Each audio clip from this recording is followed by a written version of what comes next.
ખુશી થાય ત્યારે આપણા મગજમાં શું થાય છે, ગુસ્સો આવે ત્યારે શું બદલે છે, આપણને ભૂખ લાગે, ઊંઘ આવે, કોઈ કામ કરવાનું મોટિવેશન મળે કે પછી સતત ચિંતા અનુભવાય, આ બધામાં આપણા મગજની ભૂમિકા કેટલી? ડોપામાઇન, સેરેટોનિન જેવા શબ્દો આપણે વારંવાર સાંભળીએ છીએ. સોશિયલ મીડિયા પર તો ક્યારેક આપણને એવું સમજાવવામાં આવે છે કે ડોપામાઇન એટલે હેપીનેસ કેમિકલ અને સેરેટોનિન એટલે મૂડ કેમિકલ. પણ શું ખરેખર આટલું સીધું ગણિત છે? આપણો મૂડ, બિહેવિયર, ડિસિઝન્સ અને હેબિટ્સ સાથે મગજનું કનેક્શન આખરે છે શું? આ બધા સવાલોના જવાબ જાણવા માટે આજનો એપિસોડ છેક સુધી સાંભળતા રહેજો મિત્રો, કારણ કે આજે આપણી સાથે છે neurosurgeon doctor Shailendra Solanki. Hello મિત્રો, હું છું સોનલ અને સ્વાગત કરું છું આપ સૌનું મારી વાત પોડકાસ્ટમાં. મારી સાથે આપ સૌ પણ ખૂબ દિલથી આવકારો ડોક્ટર શૈલેન્દ્ર સોલંકીને. ડોક્ટર શૈલેન્દ્ર, મારી વાતમાં આપનું ખૂબ સ્વાગત છે. Thank you for inviting. તમારી સાથે ડોક્ટર તરીકેની સફર વિશે તો જાણવું જ છે, પરંતુ સાથે સાથે મારા માટે સાવ નવો અને ખૂબ રસપ્રદ એવો વિષય, આપણું મગજ, આપણું વર્તન અને બંને વચ્ચેનું કનેક્શન સમજવા માટે હું ખૂબ જ ઉત્સાહિત છું. ડોક્ટર શૈલેન્દ્ર, શરૂઆત આપણે તમારી પોતાની જર્નીથી કરીએ. ડોક્ટર બનવાનું કેવી રીતે નક્કી કર્યું અને આટલી બધી મેડિકલ સ્પેશિયાલિટીઝમાંથી મગજ અને ન્યુરો સર્જરી જ કેમ પસંદ કર્યું? અત્યારે પણ તમે શું કામ કરો છો, કેવા પ્રકારનું કામ કરો છો, તેની પણ થોડીક વાત કરજો. ડોક્ટર બનવાનું મેં નક્કી નથી કર્યું. આપણા જેમ મિડલ ક્લાસ ઇન્ડિયન ફેમિલીની અંદર હોય કે પપ્પાની અધૂરી ઈચ્છા હોય તો છોકરો પૂરું કરે. મારા ફાધર આજથી 41 વર્ષ પહેલા એ 1 માર્ક્સ માટે મેડિકલમાં એડમિશન એમને નહોતું મળ્યું અને એમણે પછી બીએસસી કર્યું, અલ્ટિમેટલી ઇન્કમ ટેક્સ ઇન્સ્પેક્ટર બને. પણ એમની એ ઈચ્છા અધૂરી હતી કે હું 1 માર્ક્સ માટે હું રહી ગયો ડોક્ટર બનતા. એટલે જ્યારથી નાનપણથી હું જન્મ્યો ત્યારથી જ એવું હતું કે ત્યારથી ડોક્ટર જ બનો. અને એટલી બધી વાર સાંભળ્યું હતું તો બીજો કોઈ વિચાર આવ્યો જ નહીં કે બીજું કઈ બની શકાય. અને પ્લસ એ વખતે આ 90s વાળી મારું બચપન એ વખતે હતું. તો એ વખતે એવું હતું કે સૌથી હોશિયાર છોકરાઓ ડોક્ટર બને, પછી એન્જિનિયર બને, આવું બસ ડિવાઇડેડ જ હતું. એટલે એટલી બધી કઈ થોટ પ્રોસેસ કે એવું કઈ હતું નહીં. પપ્પાને 1 માર્ક માટે એડમિશન નતું મળ્યું અને ક્લાસનો પહેલો નંબર આવતો હતો એટલે એમબીબીએસ માં એડમિશન લીધું. એમબીબીએસ માં એડમિશન લીધું પછી એમબીબીએસ 4.5 વર્ષનું હોય, પછી 1 વર્ષની ઇન્ટર્નશીપ હોય, પછી એના પછી એક્ઝામ હોય, એના પછી 3 વર્ષ બ્રોડ સ્પેશિયાલિટી હોય, સર્જિકલ અથવા ફિઝિકલ બ્રાન્ચ, મેડિસિન ઓર સર્જરી, એ 3 વર્ષ હોય. અને એના પછી ફરીથી એન્ટ્રન્સ એક્ઝામ હોય, પછી એના પછી સુપર સ્પેશિયાલિટી હોય 3 વર્ષ, neuro surgery, euro surgery, gastro surgery. તો એમબીબીએસ પતા પછી એક ફેઝ એવો હતો કે જયારે આપણે એકવાર બીએનબી માં વાત થઈ હતી કે મને આઈપીએસ ઓફિસર બનવાની ઈચ્છા જાગી. એક મૂવી જોયું અચાનક ઇન્ટર્નશીપ ની અંદર. મૂવી ની અંદર હીરો આઈપીએસ ઓફિસર, મૂવીના ઇન્ફ્લુઅન્સમાં એટલા આવી ગયા અમે લોકો કે આઈપીએસ ઓફિસર બનવું છે. તો બધું છોડીને દિલ્હી રહેવા 3-1 મહિના દિલ્હી રહ્યો. ત્યાંના બધા ક્લાસ સ્ટડી કર્યું અને દિલ્હી રહેતો તો પછી ખબર પડી કે આ તો બહુ અઘરું છે. આટલા વર્ષે અચાનક નક્કી કરીએ હાલ ના થઈ જાય. એમબીબીએસ ની ડિગ્રી છે, શું કરવા જવા દેવી. પાછું એમએસ જનરલ સર્જરીમાં એડમિશન લઈને જનરલ સર્જરી ચાલુ કર્યું. જનરલ સર્જરી ચાલુ કર્યું, મગજની અંદર આ બધા વિચારો કે આઈપીએસ કરવું, જનરલ સર્જરી કરવું, આના કરતા ઓફથેલ્મોલોજી લીધું હતું સારું હતું, આમ તેમ.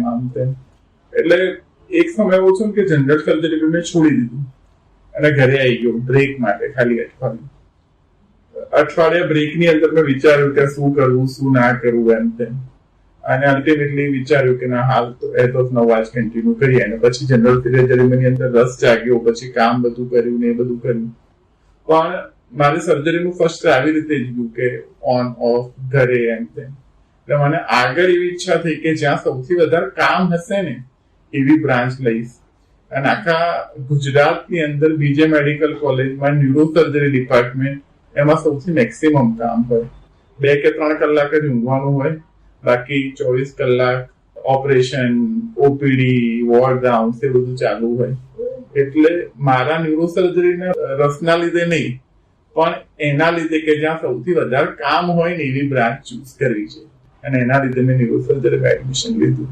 અને ન્યુરોસર્જરી અંદર એવું કે જો કોઈ દિવસ તમને 4 કલાક ઊંઘવા મળે ને તો બહુ સારો દિવસ કહેવાય, બહુ રિલેક્સ ડે કહેવાય તમારો. અને ઊંઘવાનું વોર્ડની અંદર જ, હોસ્પિટલની અંદર જ, રૂમની અંદર જ. અને એક વાર એવું હતું કે 17 દિવસ સુધી હું નાયો નતો. તો તમે જે ડોક્ટર તરીકે ઊંઘ પૂરી લેવી જોઈએ ને એવી બધી જે વાતો કરો છો, પણ એ તમારા માટે ચેલેન્જ હોય છે.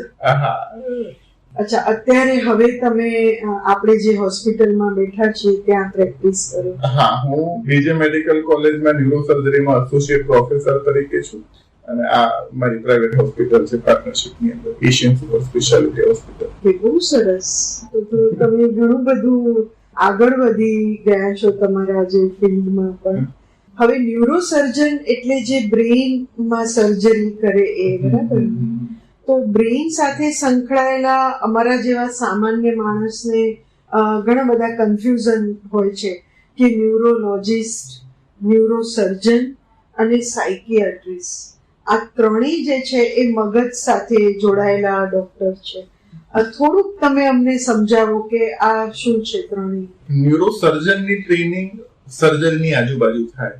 જે દર્દીને સર્જરી વડે સાજો કરવાનો હોય, મગજની અંદર ટ્યુમર છે, હેડ ઇન્જરી થઈ છે, એના લીધે હેમરેજ છે, કોઈ મોટો સ્ટ્રોક આવ્યો છે, તો જે પેશન્ટને સર્જરીની જરૂર પડી શકે છે એવા બધા દર્દીઓ ન્યુરોસર્જરીની અંદરમાં આવશે. એમાં બ્રેઇન અને સ્પાઇનના મોટા ભાગના દર્દી આવે છે. ન્યુરોલોજીની અંદર સર્જરી વગર જેની ટ્રીટમેન્ટ કરવાની હોય, જેમ કે પાર્કિન્સોનિઝમ ડિસીઝ છે, અલ્ઝાઇમર્સ છે, ડિમેન્શિયા છે, બીજા બધા એવા રોગો છે કે જેમાં મેડિકલ ટ્રીટમેન્ટની જરૂર છે, એવા ન્યુરોલોજીસ્ટની ટેરિટરીમાં આવે છે. અને સાયકિયાટ્રિસ્ટ એટલે મગજને લગતું નહીં પણ વિચારોને લગતું, એન્ઝાઇટી, ડિપ્રેશન, ફોબિયા, ઓસીડી, એ બધું સાયકિયાટ્રિસ્ટ કે જેમાં મગજ સ્ટ્રક્ચરલી નોર્મલ હોય પણ વિચારોના લીધે તકલીફો થતી હોય, તો એ સાયકિયાટ્રિસ્ટના અંદરમાં આવશે. એટલે બેઝિકલી મગજના સ્ટ્રક્ચરમાં કંઈ પ્રોબ્લેમ હોય તેને ઓપરેશન કરીને ઠીક કરવાનું હોય, તો એ ન્યુરોસર્જનમાં મગજના ફંક્શનમાં હોય, પાર્કિન્સોનિઝમ, ડિમેન્શિયા, એ બધું ન્યુરોલોજી, અને ખાલી વિચારોમાં કંઈ પ્રોબ્લેમ હોય તો એ સાયકિયાટ્રિસ્ટ. ઘણા બધા ડિસીઝ એવા છે કે ઓવરલેપિંગ હોય, એટલે એ ધારો કે નાનું હેમરેજ છે તો ન્યુરોસર્જન બી કરી શકે, ન્યુરોલોજીસ્ટ બી કરી શકે. એવું સ્પાઇનનો કોઈ પ્રોબ્લેમ છે તો ન્યુરોસર્જન બી કરી શકે, ન્યુરોલોજીસ્ટ બી કરી શકે, ઓર્થોપેડિક સ્પાઇન સર્જન બી કરી શકે. અલ્ટિમેટલી ઘણી બધી બ્રાન્ચ ઓવરલેપિંગની અંદર છે. પણ તમારી પાસે જનરલી કોઈ સીધા ના આવે ને, રેફરન્સથી આવે? હા, જનરલી એવું છે કે સુપર સ્પેશિયાલિટી એટલે બ્રોડ સ્પેશિયાલિટી વાળા જનરલ સર્જરી, જનરલ મેડિસિન વાળા જોવે અને પછી રિફર કરતા હોય. પણ અત્યારે આજકાલના એરાની અંદર લોકોમાં અવેરનેસ એટલી બધી છે કે લોકો હેડેક માટે બી ડાયરેક્ટ ન્યુરોસર્જન જોડે આવે છે. ખરેખર? હા. હવે મગજ જે તમે જેના પર કામ કરો છો એને લગતા કેટલાક સવાલ મારા મગજમાં પણ આવ્યા છે. એક તો એ છે કે તમે જે મગજને માત્ર પુસ્તકોમાં નથી ભણ્યા, એને ઓપરેટ પણ કરો છો. એટલે એક વાત જાણવાની મને ખૂબ ઉત્સુકતા છે કે મગજમાં થતી જે ઈજા છે કે બીમારીને કારણે વ્યક્તિનો મૂડ, બિહેવિયર, એનું ડિસિઝન મેકિંગ કે એની પર્સનાલિટી બદલાઈ શકે? ચોક્કસ. બ્રેન જેને જોયું હોય નરી આંખે, brain is one of the most beautiful organs in the body. એનો શેપ, એનું ટેક્સચર, અને તમને એ વાત જાણીને નવાઈ લાગશે કે જે કોઈ સારો ન્યુરોસર્જન હોય એને પોતાની આખી જિંદગીમાં બ્રેનને ટચ ના કર્યું હોય. બ્રેન એટલું નાજુક છે કે આપણે એને હાથ વડે ટચ ના કરી શકીએ. બહુ જ ફાઇન ઇન્સ્ટ્રુમેન્ટ્સ, બહુ જ માઇક્રો ઇન્સ્ટ્રુમેન્ટ્સ વડે એને મેનિપ્યુલેટ કરીએ. આપણે ડાયરેક્ટ એને ટચ કર્યા વગર એનું ઓપરેશન કરીએ. જેને 25, 30, 40 વર્ષ ન્યુરોસર્જરીમાં કાઢ્યા હોય એને બી બ્રેનને ટચ ના કર્યું હોય. That is the beauty of brain. અને બ્રેનની સર્જરી નરી આંખે બી ના થાય. માઇક્રોસ્કોપ હોય જેની અંદર 10x ઝૂમની અંદર જે હોય એના કરતા 10 ગણી મોટી વસ્તુ આપણે જોઈને ઓપરેશન કરીએ, નાનામાં નાનું વસ્તુ આપણે બચાવી શકીએ. અમેરિકામાં તો કહેવત છે, ધીસ ઇઝ નોટ ન્યુરોસર્જરી. એટલે ન્યુરોસર્જરી એ લોકો એ લેવલે ગણે છે કે this is something very complex, this is not rocket science, this is not neurosurgery. એટલે ન્યુરોસર્જરી એટલી કોમ્પ્લિકેટેડ વસ્તુ છે. તમારો બીજો પ્રશ્ન કે આપણું મગજ છે અલ્ટિમેટલી એક એમસીબી છે કે જેનાથી ઘરનું બધું લાઇટ, બધા પંખા, બધા એસી, ટીવી બધું કંટ્રોલ થતું હોય. એટલે મગજનો કોઈ એક પાર્ટ એ આપણા કોઈ એક ફંક્શનને કંટ્રોલ કરે છે. એમાં સિમ્પલ ફંક્શન હાથની મુવમેન્ટ, પગની મુવમેન્ટ, બોલવાનું, સમજવાનું એ તો ઠીક, પણ ભગવાને આ વસ્તુની રચના એટલી બારીકીથી કરેલી છે કે સિમ્પલ થિંકિંગ માટે બી એક એરિયા છે, ક્રિટિકલ થિંકિંગ માટે એક અલગ એરિયા છે, વર્બલ મેમરી માટે અલગ એરિયા છે અને પિક્ટોરલ મેમરી માટેનો એક અલગ એરિયા છે, બિહેવિયરનો એક અલગ એરિયા છે, કામનેસનો એક અલગ એરિયા છે, લેફ્ટ હેન્ડનો અલગ એરિયા, રાઈટ હેન્ડનો અલગ એરિયા, બંનેના કમ્બાઇન્ડ કોઓર્ડિનેશન માટેનો અલગ એરિયા છે. એટલે બ્રેન એટલું સ્પેસિફિકલી, એટલું બ્યુટીફુલી ડિઝાઇન થયેલું એક ઇવોલ્વ મશીન છે કે જેની અંદર દરેક વસ્તુનો માટેનો કંટ્રોલ ત્યાં છે.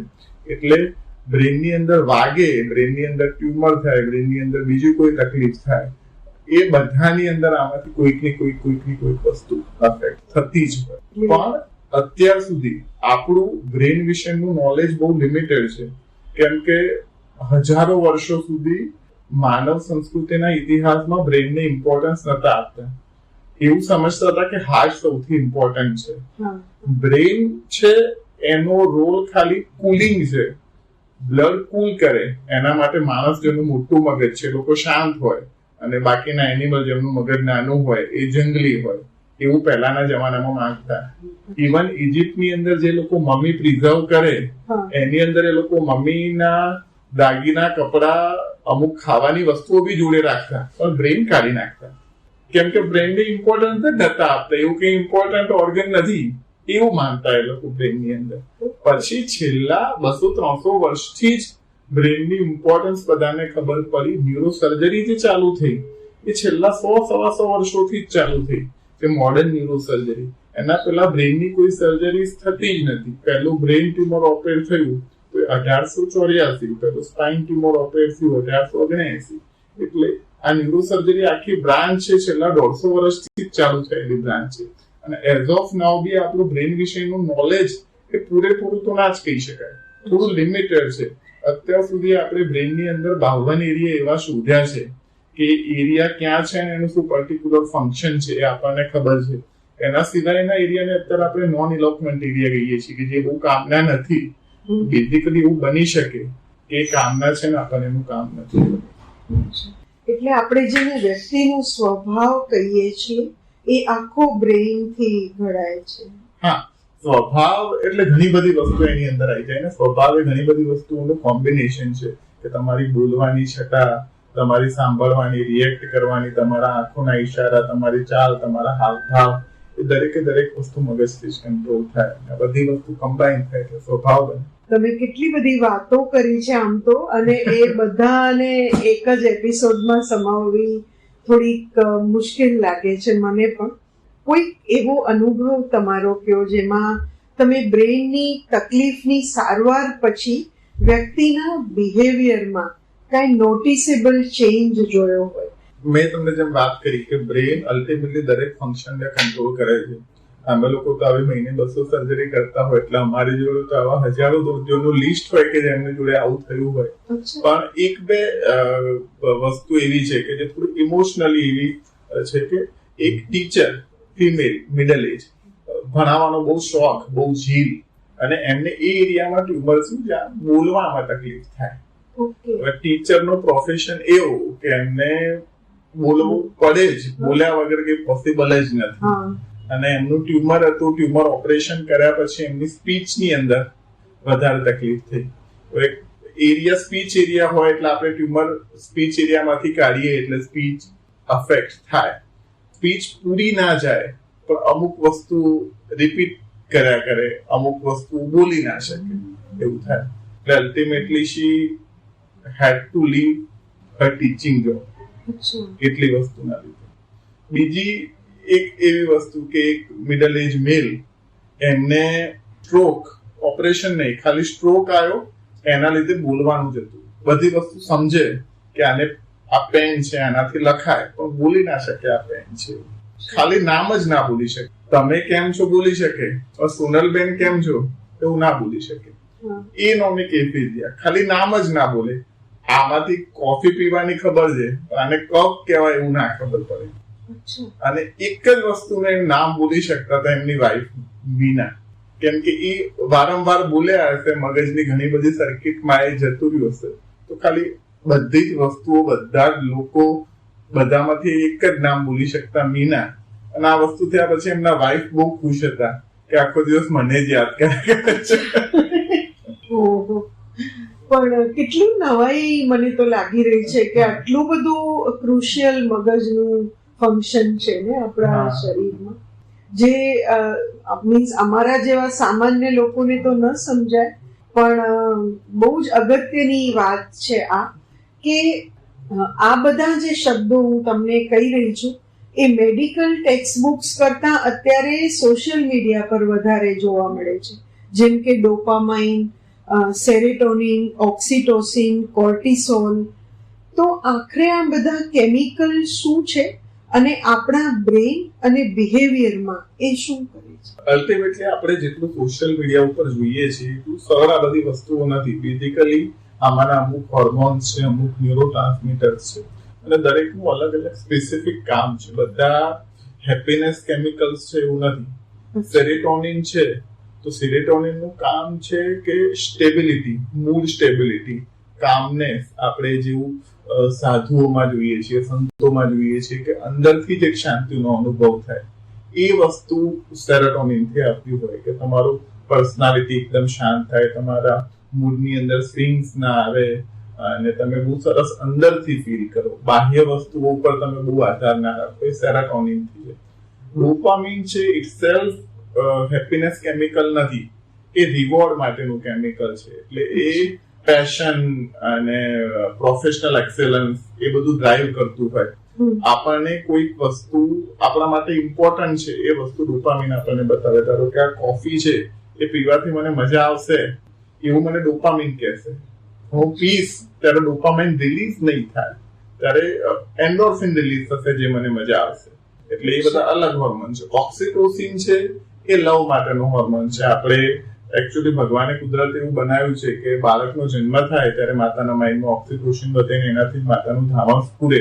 ધાવણ એનાથી ઓક્સિટોસિન થી ચાલુ થાય. આપણે એકબીજાને હગ કરીએ, એકબીજાને કડલ કરીએ, એ બધી જ વસ્તુઓમાં ઓક્સિટોસિન સિક્રેટ થાય. ઓક્સિટોસિન છે પર્ટિક્યુલરલી લવ અને ફીલ ગુડ માટેનો હોર્મોન છે. અને કોર્ટિસોલ છે સ્ટ્રેસ, ફિયર, એન્ઝાઇટી, એ બધાની અંદર રેઝ થાય.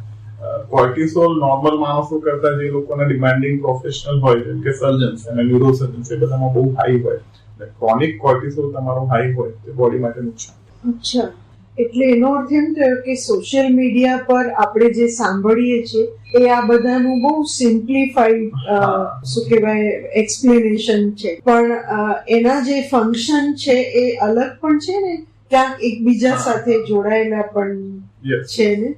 કેટલીક વાત મારે તમને એમ પૂછવાની ગમે, જેને આપણે રેપિડ ફાયર એવું તો નામ ના આપી, પણ કેટલીક લાગણીઓની હું તમને આમ શબ્દો બોલું છું, એ કયા અને કેવી રીતે મગજના કયા ભાગ સાથે જોડાયેલા છે એની વાત કરજો. જેમ કે ખુશી મગજના કોઈ ભાગ સાથે નહીં, પણ કયા કેમિકલ સાથે સંકળાયેલી છે. મગજના અમુક ભાગોમાંથી આ બધા કેમિકલનું લેવલ વધઘટ થતું હોય એના સાથે. તો ખુશીની અંદર આપણે વાત સેરોટોનિનનું લેવલ વધારે હોય, હેપીનેસની અંદર. ઓકે. ગુસ્સો, ગુસ્સાની અંદર કોર્ટિસોલ. ડર, કોર્ટિસોલ. ઊંઘ મેલાટોનિન કરીને એક અલગ ન્યુરોટ્રાન્સમીટર છે. જેને મેલાટોનિન, જે લોકોને ઊંઘ ના આવતી હોય એને મેલાટોનિન નેચરલી સિક્રેટ થાય. એના માટે આપણે રાત્રે બ્લુ લાઇટ બંધ કરી દઈએ, મોબાઈલ દૂર રાખીએ, અને રાત્રે સુતા પહેલા એકવાર નહીં લઈએ તો આ બધાથી નેચરલી મેલાટોનિન સિક્રેટ થાય અને નેચરલી આપણને ઊંઘ આવે, દવા લેવાની જરૂર ના પડે. અચ્છા, વાહ, આ પણ બહુ સરસ જાણકારી છે. પ્રેમ તો તમે કહ્યું. અને છેલ્લું, કોઈની ઇન્સ્ટાગ્રામ રીલ પર 10,000 લાઈક આવે ત્યારે બંને વસ્તુ, ડોપામીન કેમ કે આપણે ટાર્ગેટ કર્યો હતો કે 10,000 લાઈક લાવી છે અને આવે તો ડોપામીન અને સાથે સેરોટોનિન, મજા આવી. પણ એ બધા થોડા ઘડીક ના હોય છે ને, પછી ગાયબ પણ થઈ જાય છે, એટલે એને સસ્ટેઇન રાખવા માટે આપણે એ વસ્તુ રિપીટેડલી કરવા પડે. ઓકે, હવે એક નવા સબ્જેક્ટ પર જેની આજકાલ બહુ ચર્ચા થાય છે, એન્ઝાયટી, ડિપ્રેશન, સ્કિઝોફ્રેનિયા જેવી માનસિક બીમારી, એટલે જેને માનસિક કન્ડિશન આપણે કહીએ છીએ. અને આપણે એ વખતે મેં સાંભળ્યું છે કે એને એ મગજમાં કોઈ કેમિકલ ઇમ્બેલેન્સ થઈ ગયું, એને કારણે આવું થયું. તો શું વૈજ્ઞાનિક રીતે આ સમજ સાચી છે કે મેન્ટલ હેલ્થ કન્ડિશન્સ આના કરતા થોડી વધારે કોમ્પ્લેક્સ છે? મેન્ટલ હેલ્થ કન્ડિશન ઘણી બધી હોય, પણ મોસ્ટ કોમન આપણે અત્યારના એરાની અંદર ડિપ્રેશન જોઈએ છે. આ બધી કન્ડિશનમાં મોટાભાગે સેરોટોનિનનું ક્રોનિકલી લો લેવલ એના માટે જવાબદાર હોય. એટલે જેટલી સાયકિયાટ્રિક મેડિસિન છે એ મોટાભાગની મગજની અંદર સેરોટોનિનનું લેવલ વધારે એના માટેની દવા હોય, કે જે આપણે બહારથી દવા લઈએ છીએ અંદર દવા સેરોટોનિનનું લેવલ વધારે એના માટેની દવા હોય. પહેલા આપણે કોઈ બી માઇલ્ડ ડિપ્રેશનની અંદર હોય તો આપણે એવો પ્રયત્ન કરીએ કે દવા વગર નેચરલી જ આપણું સેરોટોનિન ને બધું વધી જાય અને એના માટે આપણે ફિઝિકલ એક્ટિવિટી કરીએ. ફિઝિકલ એક્ટિવિટીના લીધે હેપી હોર્મોન્સ રિલીઝ થતા હોય, આપણે કઈ ગમતી એક્ટિવિટી કરીએ, આપણને ગમતા લોકોની વચ્ચે રહીએ, તો આ બધું કરવાથી નેચરલી જ પોઝિટિવ કેમિકલ બેલેન્સ બ્રેઇનની અંદર ક્રિએટ થાય અને ડિપ્રેશન જતું રહે. પણ જો આ બધી વસ્તુઓ કરવાથી આ તકલીફ સોલ્વ ના થતી હોય તો પછી આપણે સાયકિયાટ્રિસ્ટને બતાવીને એની મેડિસિન લેવી પડે. મોટાભાગની મેડિસિન સેરોટોનિનનું લેવલ વધારવાનું કામ કરે. ડિપ્રેશનને લીધે ઊંઘ ના આપતી હોય તો મેલાટોનિન એ બધી ગોળીઓ આપીને આપણે એમને ઊંઘ લાવવાનો પ્રયત્ન કરતા છે. પણ ઘણા લોકો એવું પણ કહેતા હોય છે, એટલે મેં સાંભળ્યું છે કે એક વખત આપણે આવી દવાઓ લઈએ તો ટેવ પડી જાય. બે અલગ અલગ ટાઈપની દવાઓ હોય છે. એક હોય છે ઓપિયોઇડ્સ, અને જેમ કીધું એમની આદત પડી જાય, અને બીજી એવી હોય છે કે જેની આદત ના પડે પણ આપણે એવું કરતા હોય કે આ બધી દવાઓ ટેપરિંગ ડોઝમાં આપતા હોય. જ્યારે એક્યુટ ફેઝ હોય ત્યારે લેવી જ પડે, એના પછી ધીરે ધીરે ઓછી કરીને બંધ કરી દેતા હોય. એટલે જો દર્દી રેગ્યુલર ડોક્ટરના ફોલોઅપમાં હોય તો એને દવાની ટેવ ના પડે, ધીરે ધીરે ડોઝ ઓછો કરીને આપણે બંધ કરી દઈએ. હવે આવી કન્ડિશન જે છે ઘણા જે લોકોની હોય, તો એના માટે શું જેનેટિક્સ કે જીવનના કોઈ અનુભવો કે લાંબા સમયનો સ્ટ્રેસ, ઊંઘ, એની આસપાસનું એન્વાયરમેન્ટ, આ બધાની પણ ભૂમિકા હોઈ શકે? અને ક્યારે કઈ પરિસ્થિતિમાં વ્યક્તિએ સાયકિયાટ્રિસ્ટ કે મેન્ટલ હેલ્થ પ્રોફેશનલની મદદ લેવી જોઈએ? તમને શું લાગે છે? કે આ બધી વસ્તુઓ છે ને મલ્ટીફેક્ટોરિયલ હોય. ઓફિસમાં કઈ ટેન્શન ચાલતું હોય, ઊંઘ પૂરી ના થતી હોય, વ્યવસ્થિત હેલ્ધી ખોરાક ના ખાતા હોય, લેક ઓફ એક્સરસાઇઝ હોય, સેડેન્ટરી લાઈફસ્ટાઈલ હોય, કંઈક એવી ઘટના બની હોય કે નજીકના સજ્જનનું મૃત્યુ થયું હોય, અથવા કંઈક નવી જગ્યાએ શિફ્ટ થઈ ગયા હોય, સ્ટ્રેન્જર એન્ઝાયટી બધું હોય. એટલે આવા બહુ બધા ફેક્ટરના રિલેટેડ ડિપ્રેશન એવું ચાલુ થતું હોય. શરૂઆતમાં મેં કીધું એમ આપણે લાઈફસ્ટાઈલ મોડિફિકેશનથી ટ્રાય કરવું જોઈએ, પણ જ્યારે તકલીફ આગળ વધે ત્યારે રાહ જોવા કરતા ડોક્ટરને બતાવી દેવું જોઈએ. એવી વસ્તુની વાત જે લગભગ આપણા બધાના હાથમાં હોય છે, એ છે mobile phone. Reels, notifications, likes, સતત સ્ક્રોલિંગ, આ બધું પણ શું આપણા બ્રેઇનના રિવોર્ડ સિસ્ટમ સાથે કામ કરે છે કે? હા, આ બધું આપણા બ્રેઇન સાથે સંકળાયેલું છે ને અલ્ટિમેટલી આ બધી વસ્તુ એવી રીતે ડિઝાઇન કરેલી છે કે આપણા બ્રેઇનને બને એટલું કમ્ફર્ટ મળી જાય. અલ્ટિમેટલી કેવું થાય કે આપણે આઈસ્ક્રીમ જોઈએ તો આપણા શરીરમાં ડોપામાઇન રિલીઝ થાય, કેમ કે પહેલા આઈસ્ક્રીમ ખાધી હતી અને એનાથી મજા આવી હતી, એટલે આ વસ્તુ કરીશું તો મજા આવશે એવું ડોપામાઇન આપણને કહેશે. અલ્ટિમેટલી આપણે આઈસ્ક્રીમ ખાઈશું, પછી આઈસ્ક્રીમ ખાઈશું ત્યારે એકચ્યુઅલી એન્ડોર્ફિન ને રિલીઝ થશે, હેપીનેસ હોર્મોન, ત્યારે આપણને મજા આવશે. સેમ વસ્તુ રીલમાં છે કે વિડીયો આવે છે, આ વસ્તુ જોઈશું તો મજા આવશે, આપણે એના ઉપર ક્લિક કરીએ છીએ, વિડીયો જોઈએ છીએ, એટલે એન્ડોર્ફિન રિલીઝ થાય છે. હવે આ વસ્તુ અટકી જાય, પણ આ લોકો યુ મે ઓલ્સો લાઈક નીચે એના જેવી બીજી રીલ ફરીથી આપણને ડોપામાઇન સિક્રેટ થઈ જાય કે આમાં બી મજા આવશે, આમાં બી મજા આવશે, આમાં બી મજા આવશે. એટલે આપણે જે વસ્તુ લાઈક કરીએ એના જેવી બીજી વસ્તુ એ લોકો 10 નીચે લાવીને મૂકી દે, એટલે આપણે અલ્ટિમેટલી એ જ સાયકલમાં જતા જઈએ અને પછી ધીરે ધીરે એવું થઈ જાય કે આપણને સમયનું ભાન જ. એટલે એની ડિઝાઇન જ એ રીતે કરેલી છે કે આપણા મગજની જે છે એને રિવોર્ડ સિસ્ટમ સાથે જોડીને કે આપણે જે ખાવાની આદત છે, શોપિંગ, ગેમિંગ, સોશિયલ મીડિયા, આ બધી વસ્તુ પણ અત્યારે જે રીતે ડિઝાઇન થઈ છે અને પ્રોજેક્ટ થાય છે એ પણ આપણને ક્યારેક આમ આપણા કમ્પલ્સિવ બિહેવિયર કે એડિક્શન તરફ લઈ જતી હોય એવું તમને નથી લાગી રહ્યું? એવું જ છે. આપણી ભારતીય સંસ્કૃતિમાં એક સરસ કહેવત છે કે અતિ સર્વત્ર વર્જયિત, કે બધી જગ્યાએ અતિનો ત્યાગ કરવો જોઈએ. કેમ કે જે આનંદ માટેની, પ્લેઝર માટેની સર્કિટ છે એ જ એડિક્શન માટેની સર્કિટ છે. એટલે આપણને જે વસ્તુથી મજા આવે આપણે કરીએ, ફરીથી કરવાની ઈચ્છા થાય, ફરીથી કરીએ, મજા આવે, એ જ સર્કલ વારંવાર ચાલુ થાય. પણ શું થાય કે અલ્ટિમેટલી આપણી હું કોફી પીવું છું, થોડીક કોફીથી મને મજા આવે છે, 1000 વાર કોફી પીસ પછી મારે કોફીની ક્વોન્ટિટી વધારવી પડશે, પછી એનાથી બી વધારવી પડશે, પછી એનાથી બી વધારવી પડશે, કેમ કે રિસેપ્ટર્સ અલ્ટિમેટલી ડાઉન રેગ્યુલેટ થતા હોય. એટલે પછી મારે એટલી જ મજા માટે બહુ વધારે કોફી પીવી પડશે. અને પછી એક સમય એવો આવશે કે મને કોફીથી મજા નથી આવતી, પણ ના પીવું તો સારું નથી લાગતું. કોફી હું એન્જોય નથી કરતો, પણ કોફી ના પીવું તો મને રહેવાતું નથી.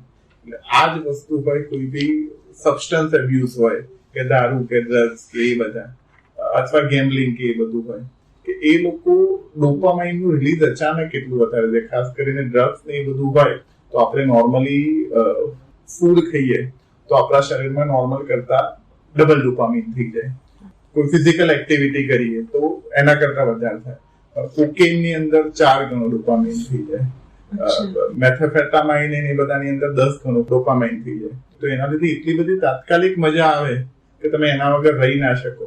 અને તમને બીજી કોઈ નવી વસ્તુ એટલો આનંદ જ ના આપે, કેમ કે એટલું ડોપામાઇન રિલીઝ કરી જ નહીં શકે. એટલે પછી અલ્ટિમેટલી તમે એની અંદર ફસાઈ જાઓ. એટલે કોઈ બી વસ્તુ, સારી વસ્તુ બી, ઇવન રનિંગ તમે રોજ કરો, તમને મજા આવે, પણ અલ્ટિમેટલી લોંગ ટાઈમમાં તમારું ની અફેક્ટ થાય.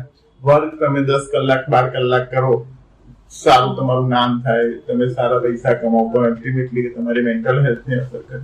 દરેક વસ્તુ બેલેન્સમાં રહેવા જોઈએ. તો આ બેલેન્સ કેવી રીતે રાખવું જેનાથી મગજ સારું રહે? કોઈ બી વસ્તુનો એક ટાઈમ નક્કી કરી દેવાનો, ગોલ નક્કી કરી દેવાનો કે આટલા કલાકથી વધારે કામ નહીં કરવાનું. એક્ટિવિટી હોય તો આટલા કલાકથી વધારે એક્ટિવિટી નહીં કરવાની. કોફીની ટેવ ના પડે એના માટે વીકડેઝમાં કોફી પીઓ, વીકેન્ડની અંદર કોફી બ્રેક લો, તો તમારા રિસેપ્ટર્સ ડાઉન રેગ્યુલેટ નહીં થાય. સોમથી શુક્ર કોફી પીઓ, શનિ રવિ કોફી ના પીઓ. એવી જ રીતે ચા પીતા હો, હા, તો સોમવારે તમારી પાસે તમને એવી જ મજા આવશે. તો તમે રોજ કોફી પીશો તો તમને વર્ષે એટલી કોફીથી એવી મજા નહીં આવે. તમે નહીં પીવો ત્યારે તમને નવી વાત, હા, બેચેની જેવું લાગશે. એટલે બ્રેક લો તો આપણે જેમ એવું હોય કે પત્ની પિયર જઈને પાછી આવે તો પ્રેમ વધી જાય, કેમ કે થોડાક દિવસ દૂર રહે. અચ્છા, એટલે આ બધી પ્રથાઓ પણ એમાંથી જ છે એમ. એટલે જે આપણે ઘણીવાર સાંભળીએ છીએ કે સારી ઊંઘ લઈએ, એક્સરસાઇઝ કરીએ, સારો ખોરાક, સનલાઇટ, લોકો સાથે જોડાયેલા, મેડિટેશન, એ બધું બ્રેઇન હેલ્થમાં એ બધું જ બ્રેઇનના પોઝિટિવ હેલ્થ માટે ખૂબ જરૂરી છે. મોટે ભાગે આપણે બ્રેઇન હેલ્થ વિશે 40-50 વર્ષની આસપાસ વિચારવાનું શરૂ કરીએ છીએ, પણ એની પહેલા બહુ જરૂર નથી પડતી હોતી, કેમ કે આપણે ફિઝિકલી અને મેન્ટલી વધારે સ્ટ્રોંગ હોઈએ છીએ. પણ બાળકો અને યુવાનોમાં જો બ્રેઇન હેલ્થની કંઈક કાળજી રાખવી હોય તો શું રાખવું? એકચ્યુઅલી આપણું બ્રેઇન છે ને એ એવું ઓર્ગન છે કે એની કાળજી આપણે બહુ રાખવાની જરૂર નથી. બ્રેઇન પોતે ઓટો રેગ્યુલેશન થી ચાલે છે. મતલબ થોડીક પ્રોબ્લેમ હોય તો એ જાતે સોલ્વ કરી દેશે. હા, પણ લોંગ ટર્મ આપણે બ્રેઇનને એવી રીતે ટ્રેન કરી શકીએ કે આગળ જતા આપણને એનાથી ફાયદો થાય. જેમ કે અત્યારે સોશિયલ મીડિયાની અંદર જે લોકો રીલ બહુ જોતા હોય એ લોકોને કેવું કે એમનું એટેન્શન સ્પાન બહુ જ ઓછું થઈ જાય. એ 30-40 સેકન્ડથી વધારે કોઈ વસ્તુ આગળ કરી ના શકે. 30-40 સેકન્ડમાં એમનો ઇન્ટરેસ્ટ જતો રહે. એટલે એ લોકો બુક વાંચવા બેસે તો 1-2 પેજથી વધારે ના વાંચી શકે. એ લોકો બીજું કોઈ બી કામ કન્સન્ટ્રેશનથી ના કરી શકે, કેમ કે એમનું મગજ વારંવાર એ જ વસ્તુથી ટેવાયેલું છે કે 30 સેકન્ડ, 40 સેકન્ડ, 50 સેકન્ડ. બીજી વસ્તુ, ડિજિટલ સ્ક્રીનની અંદર આપણને વસ્તુ એટલી બધી સરસ રીતે અને એટલું બધું એફર્ટલેસલી મળી જાય. તમને ગમતું ગીત તમે 2 મિનિટમાં સાંભળી લો, તમને ગમતું મૂવી તમે 2 મિનિટમાં ચાલુ કરી શકો. તમને ગમતા સ્ટાર્સના વિડીયો, ઇન્ટરવ્યુ બધું તમે 1-2 મિનિટમાં મળી જાય. એટલે એના માટે કંઈ એફર્ટ નથી કરવું પડતું, ખાલી આંગળીના 2 બટન દબાવીને તમે જોઈ શકો. એટલે અલ્ટિમેટલી આપણા બ્રેનને મહેનત કરવાની ટેવ જતી રહે. કોઈ એવી વસ્તુ જે આનંદ લેવા માટે જેને મહેનત કરવી પડે એવી વસ્તુઓથી બ્રેન દૂર ભાગતું જશે. એને સરળ વસ્તુ ઇઝીલી મળી જાય એ ટેવ પડતી જાય. એટલે આપણે સ્ક્રીન ટાઈમ, હવે તો બધા દરેક મોબાઈલની અંદર સ્ક્રીન ટાઈમનું રેકોર્ડિંગ હોય છે. આઈફોન ને બધાની અંદર તો સ્ક્રીન ટાઈમનું એપ આવે છે. તમારું સ્ક્રીન ટાઈમ તમે નક્કી કરો, એનાથી ના વધવું જોઈએ. દરેક લોકોનો અલગ અલગ સ્ક્રીન ટાઈમ હોઈ શકે. જેની જોબ મોબાઈલના રિલેટેડ હોય, જેમને મોબાઈલ પરથી બહુ બધા કોલ કરવાના હોય, જેમને મોબાઈલમાં અમુક કામ કરવાનું હોય, એમનો સ્ક્રીન ટાઈમ વધારે બી હોય. There should be a limit. એનાથી વધારે સ્ક્રીન ટાઈમ ના થવો જોઈએ. લાંબા ગાળે બ્રેનને અસર કરે. કેમ કે આજથી 15-20 વર્ષ પહેલા આપણને નજીકના 10 મિત્રોના ફોન નંબર યાદ હોય. અત્યારે આપણને કોઈને આપણો પોતાનો નંબર યાદ હોય, મેક્સિમમ ઘરવાળાનો નંબર યાદ હોય, બીજા કોઈનો. કેમ કે આપણે બધું સેવ કરતા થઈ ગયા, આપણે વિચારવાનું છોડી દીધું. એટલે અલ્ટિમેટલી આ બધું આપણું એટેન્શન સ્પાન, આપણી કેલ્ક્યુલેશનની એબિલિટી બધું ઘટાડે છે. એટલે હવે જે થઈ પણ રહ્યું છે બધું આખું ક્રિએશન, એ પણ એ જ ધ્યાનમાં રાખીને થાય છે ને, કે લોકોનો અટેન્શન સ્પાન એક રીલ જેટલો છે. એટલે જે કન્ટેન્ટ કરવો હોય એટલો પહેલે 30 સેકન્ડ તમારી કેચી હોવી જોઈએ.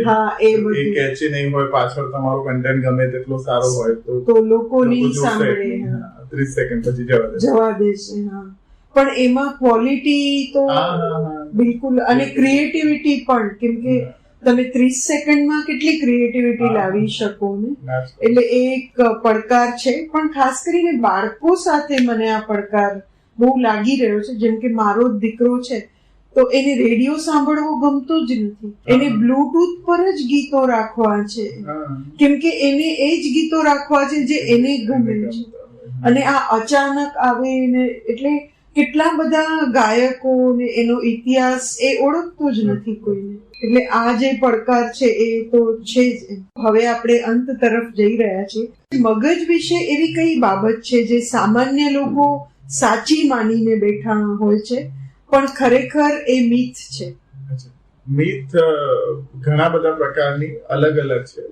પહેલી મિથ એ છે કે લોકો એવું વિચારે છે કે બ્રેનની કોઈ પણ ટ્યુમર થાય કે કોઈ મોટું હેમરેજ થાય એટલે માણસ પતી ગયો. એવું નથી. અત્યારે મોડર્ન ન્યુરોસર્જરીની અંદર એટલું બધું લેટેસ્ટ ઇક્વિપમેન્ટ અને એડવાન્સમેન્ટ બધું છે કે જો તમે ટાઈમસર સમયસર ડોક્ટર સાથે પહોંચી જાઓ તો મોટા બ્રેન ટ્યુમર કે મોટા હેમરેજ સાથે બી માણસ એકદમ નોર્મલ થઈ શકે. First myth. સેકન્ડ મિથ એ છે હેડ ઇન્જરી રિલેટેડ. આપણે એવું વિચારીએ કે બહારથી કંઈ વાગ્યું નથી, બહાર ટાંકા નથી આવ્યા એટલે કંઈ ચિંતા કરવાની જરૂર નથી. પણ એકચ્યુઅલી એવું હોય કે આપણે જે ઉંમર સાથે આપણું શરીર સુકાય, સ્નાયુઓ ઢીલા પડે, ચામડી ઢીલી પડે, એમ મગજ બી સુકાય અને હાડકાની સાઈઝ એટલી જ રહે. એટલે બ્રેનની અંદર મગજ નાનું થતું જાય, એની સ્પેસ બહુ મળે, એટલે મગજ હાડકા સાથે અથડાઈને હેમરેજ થવાના એવા બધા ચાન્સીસ ઓલ્ડ એજની અંદર બહુ વધી જાય. જ્યારે ટ્રિવિયલ ફોલ હોય, ખાલી બાથરૂમમાં માથું અથડાયું હોય અને એનાથી હેમરેજ થઈ જાય, બહાર તમને કઈ ખબર ના પડે, એવા કેસની અંદર ડેન્જર સાઇન્સ અને બધું ધ્યાન રાખવાનું. ત્રીજી મિથ એવી છે કે ઘણા બધા સોશિયલ મીડિયામાં ફરતું હોય કે ઉકાળો પીવો, અરડુસીના પાન, એલોવેરા ના બધું આ કરશો તો કેન્સર મટી જશે. એવું નથી. આ બધી આદતો સારી છે, તમે કરો તો કેન્સરની શક્યતાઓ ઘટી જાય, પણ કેન્સર થયા પછી એનો કોઈ રોગ નથી. કેન્સર થયા પછી તમારે પ્રોપર એની ટ્રીટમેન્ટ કરાવવી. છેલ્લો પ્રશ્ન તમારા માટે. ન્યુરોસર્જન તરીકે તમારું પોતાનું જીવન, તમે જેમ કહ્યું એમ કે ખૂબ જ ડિમાન્ડિંગ હશે, જેમ સર્જરી ને ઇમરજન્સીસ અને લાંબા કલાકો અને સતત કોન્સન્ટ્રેશન, પાછું સેજ પણ આમથી આમ ન ચાલે તમારા કામમાં, તો બીજાના બ્રેનની સંભાળ રાખતા ડોક્ટર પોતાના બ્રેનની સંભાળ કેવી રીતે રાખે છે? એક તો હું ફિઝિકલ એક્ટિવિટીમાં બહુ જ પર્ટિક્યુલર છું. હું અઠવાડિયામાં 2 દિવસ રનિંગ, 2 દિવસ સ્વિમિંગ અને 2 દિવસ જીમ. આટલી વસ્તુ કરું છું. 1 દિવસ રેસ્ટ બોડીને. હું લોંગ ડિસ્ટન્સ રનર છું. આ રવિવારે મારી માઉન્ટ આબુ મેરેથોન છે, ટોચથી લઈને ઉપરના ખીલેક સુધી 22 કિલોમીટર. એટલે ફિઝિકલ એક્ટિવિટી હું કરું છું, એનાથી ફિઝિકલ અને મેન્ટલ બંને હેલ્થ સારી રહે. બીજું, મેં આ બધું બહુ જ પહેલાથી વિચારીને બધા સોશિયલ મીડિયા 2019માં છોડી દીધા હતા. અચ્છા. અચાનક ડિસિઝન લઈ અને ફેસબુક, ટ્વિટર, ઇન્સ્ટાગ્રામ એક જ દિવસે ડિલીટ કરી દીધું હતું અને 7 વર્ષથી કોઈ સોશિયલ મીડિયા પર નથી. અચ્છા, તો તમને મન પણ નથી થઈ રહ્યું કે શું ચાલી કોઈ રવિશ વસ્તુ મારા મગજમાં જતી નથી, કેમ કે મારા જોડે ન્યૂઝનો source Times of India, authentic verified news, એના સિવાય કોઈ સોશિયલ મીડિયા ઉપર નથી. એટલે કોઈ ગોસિપ કે કોઈ વાયરલ વસ્તુ શું છે કે આ બહુ ટ્રેન્ડિંગ છે કે વસ્તુ મને ખબર જ ના હોય. મારા એવા મિત્રો કે જે 25-20 વર્ષથી મળ્યો નથી એવા લોકોના કોન્ટેક્ટમાં રહેવાની મારે જરૂર નથી. જે નજીકના મિત્રો છે એ લોકોના કોન્ટેક્ટમાં રહું છું. એટલે આઉટર નોઇઝ મારી લાઈફમાં બહુ ઓછો છે.